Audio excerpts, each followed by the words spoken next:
študentskem izzivu smo k sodelovanju povabili odlično podjetje Lotrič Meroslovje.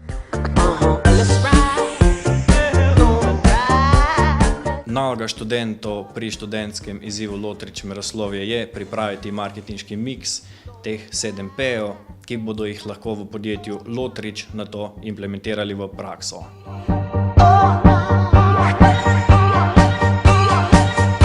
To je pomoč podjetju in lahko rečem, da podjetje Lotrič Meroslovje je privilegirano, ker ste ga izbrali za, študijski primer.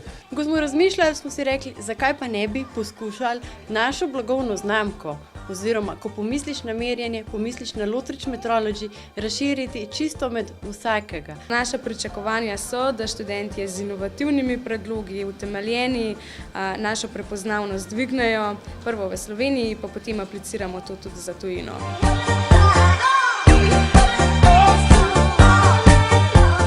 Meni se zdi zelo pomembno, da študentje sodelujemo v teh projektih, zato ker lahko na licu mesta znanje, ki smo ga pridobili na fakulteti, uporabimo na dejanskem primeru, ki ga podjetje nam zadaje, v tem primeru študentski izziv Lotrič. Pomembno je tudi, ker s tem ne raste samo podjetje, ker iz naše strani dobi dobre ideje oziroma rešitve, zunanji feedback, rastemo tudi mi osebnostno, ker pridemo do nekšnih izzivov, ki do sedaj nismo bili vajeni in se z njimi spopademo.